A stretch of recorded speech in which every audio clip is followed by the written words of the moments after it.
All right, let's talk about something that always gets people fired up: the strange modern mystery of why hot girls and rich men often end up single. Now, when I say hot girls, I'm not just talking about looks, I'm talking about women who've got it all: beauty, ambition, confidence, followers, options. And when I say rich men, I don't just mean a guy with a black card, I mean men who've made it: financially stable, successful, ambitious, independent. You'd think these two groups would have no problem in dating, right? They're supposed to be the dream, the most desirable on paper. But somehow, when you really look at it, a lot of them are single, sometimes by choice, sometimes not. So today, we're going to unpack why. Why does the girl who seems to have endless options struggle to find something real? Why does the guy who worked his way to the top feel like every relationship turns transactional, shallow, or just exhausting? This isn't about blaming or shaming. It's about understanding the psychology, the culture, and the weird dynamics of modern dating that make winning in life sometimes harder for your love life. Let's break this down. The paradox of choice. So, the first big reason, and this applies to both hot girls and rich men, is what psychologists call the paradox of choice. In short, when you have too many options, you value none of them deeply. If you're a very attractive woman in today's social media era, you can post one photo and instantly get validation from hundreds of men: likes, DMs, attention, offers. It creates this illusion of abundance.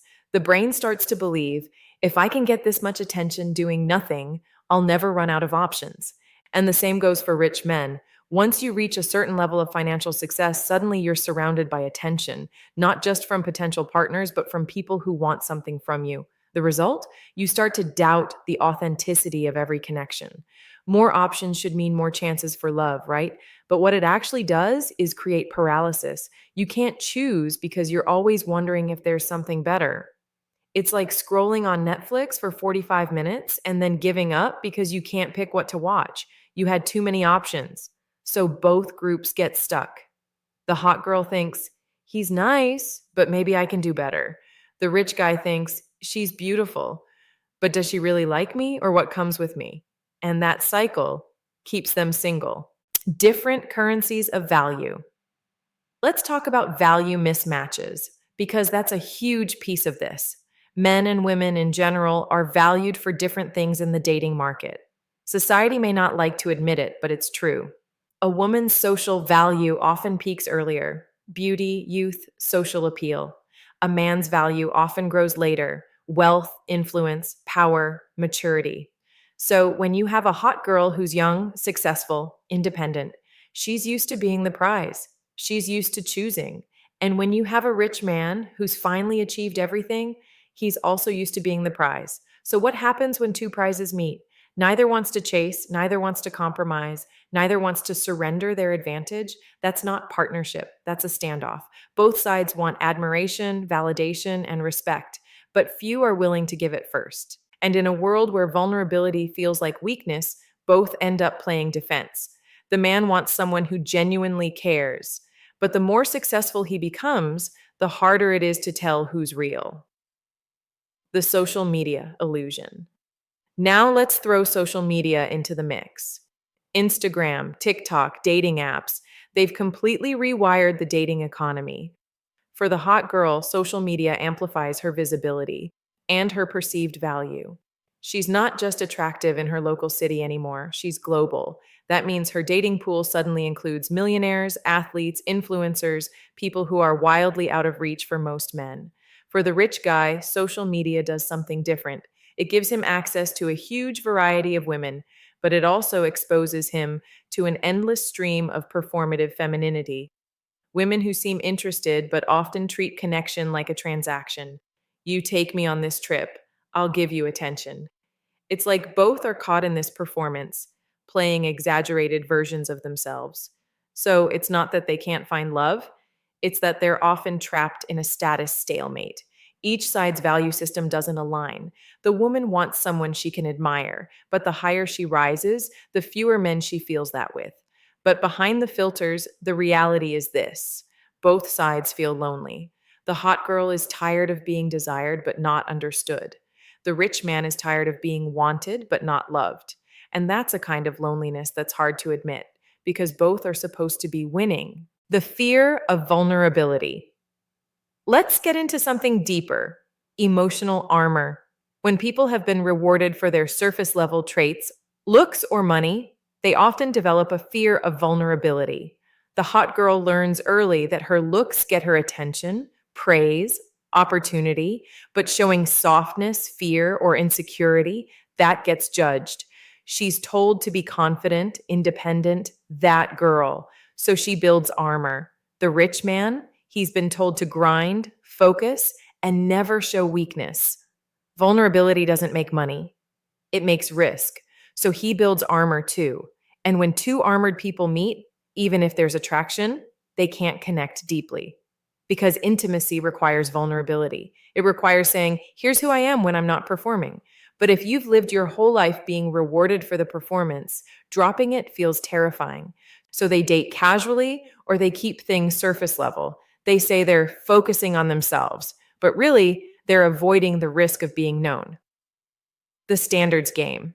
Let's talk standards, or what I like to call expectations gone wild. Many hot girls are told, don't settle. And that's fair advice.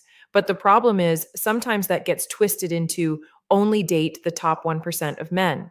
Meanwhile, many rich men develop a reverse version of that. If I've worked this hard, I deserve the most beautiful woman. So, what you end up with is a dating market where everyone's aiming for the top, but the top is a tiny group. You get mismatches, unrealistic filters, and a lot of good people being overlooked because they don't check every fantasy box. The irony: many of these perfect people are just like everyone else, lonely, scared, and searching for something real. Emotional exhaustion. Let's be honest, dating at the top is exhausting. When you've got options, followers, or money, your guard has to be up. Everyone wants something, everyone has motives, and you start viewing relationships through a lens of risk management. The hot girl's exhausted by constant male attention that rarely feels meaningful. The rich man's exhausted by the sense that everyone has a price. Eventually, both start telling themselves, I'm better off alone. And sometimes that's not bitterness, it's self-preservation. But what they often don't realize is that the armor that protects them is the same armor that keeps love out. The path to real connection. Okay, so if that's the trap, what's the way out? Here's the truth. Real connection requires humility. For the hot girl, it means realizing that beauty might open doors, but emotional intelligence keeps them open. That vulnerability isn't weakness, and that choosing love doesn't mean losing power. For the rich man, it means realizing that wealth might attract attention, but character earns trust. That leading with authenticity might scare away the wrong people, but attracts the right ones. Both have to stop asking who deserves me and start asking who aligns with me, because when status, looks, and ego fade, and they will, the only thing that holds is connection. Closing reflection. So, why do hot girls and rich men stay single? Because they live in worlds where everything is abundant, except authenticity, because they've been told to chase more, when what they really crave is meaning. And because sometimes the higher you climb, the harder it is to find someone who meets you, not for what you have, but for who you are. But here's the good news. Once you understand the pattern, you can break it. Love doesn't care about your net worth or your follower count. It only cares whether you can drop the mask long enough to let someone see you. So if you're listening to this and you're someone who's built a lot, achieved a lot, or you've been told you're too much, maybe the truth is you just haven't met someone who can handle your real. And when you do, it won't feel like a performance. It'll feel like peace. Pause. All right, that's all for today's episode. If this one hit home, share it with someone who's out there grinding, winning, and maybe wondering why love still feels complicated. Because sometimes the hardest people to love are the ones who seem like they need it the least.